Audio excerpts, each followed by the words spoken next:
Busy trading over the Christmas period has given local businesses a positive start to the new year. Otago Chamber of Commerce Chief Executive Dougal McGowan is here to discuss the figures. Good evening. Hi. How did Christmas spending go in Otago compared to previous years? Yeah, look, it's been really positive. If we look at Christmas Eve and Boxing Day just by themselves, $24 million worth spent on those 2 days alone. A large increase in the volume there, 270,000 transactions on Christmas Eve, relating to $15 million, which was up over 7.5% on year spend. Boxing Day, $9 million. That was the third highest increase spend year on year in New Zealand, and that was up 14.4%. So good numbers there. Throughout the whole month, figures of about 307 million was spent on using FPOS. Of that though, that was an increase too of about 8%, but of that 151 million of that was on credit cards. So there is a bit of caution in there as well. Are local businesses feeling happy at the moment? I've spoken to a few this week, once returning from holiday. Two said that they have had the best period of Boxing Day that they have ever had in their large chain stores. A third one I spoke to today said he's on his best year in 20 years in retail, highest figures in 20 years to date. What do you think is behind the increased spending? Oh, look, there could be a number of reasons. One is that maybe people could be planning better for them. Two, oil prices are down, that could be another effect.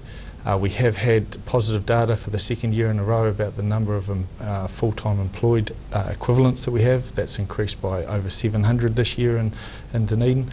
And also we have an increased population by over 1,000 within the region, so that's year on year as well. So that's all good news moving forward for Dunedin. That's quite a large number with the jobs, 700 new positions. Do we know what industries they're occurring in? Yeah, so that's full-time equivalent positions, so there may be several part-time positions that make that number up. Obviously tourism is going to be one of those, large increases there. A variety of different places make that up.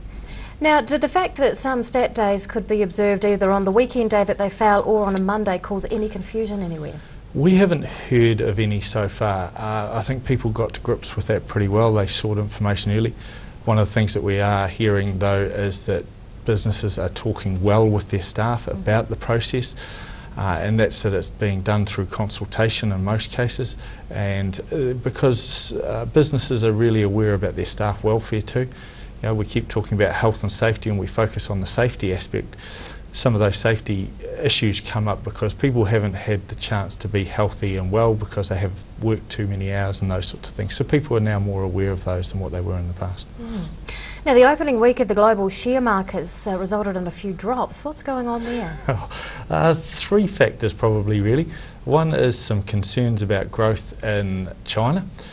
Second one is the revaluation of the Chinese currency 8 days in a row, and of course the oil prices dipping quite considerably. So all of those factors have had a major effect. So for example, you know, the Dow Jones has probably had its worst start to a year in 80 from what I understand. Trading in China was ceased on 2 occasions. One was after a 7% drop in 30 minutes and they stopped trading. So. It's been a busy week for them. It has. And you touched on the fall in dairy prices. How's that going to affect farmers? Oh look, you know, primary producers are doing it tough. It's not just the dairy farmers. You know, lamb prices are down as well for the weights. The one bright point there is forestry is up, and of course with the downturn in share market, gold prices are up. But it's been a really tough year for primary producers. The next dairy milk payout information is due on the 19th.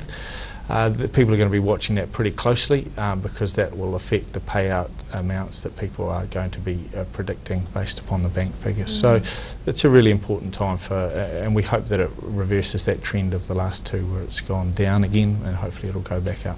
And the drought that is expected to continue will probably have a bit of a negative effect on a lot of farmers in the area too. Yeah, well that's affecting the weight of the lambs particularly. You know, their prices are down quite considerably on last year, particularly with having to sell off more in the Marlborough region as well, but it is affecting Southland and northern Southland. I've just, up until earlier this week, I was on holiday in Te Anau, and there are water restrictions in Te Anau, in Fiordland. Now, who would have ever thought of that in our time? Otago Chamber of Commerce Chief Executive Dougal McGowan, thanks very much for your time. Thanks very much.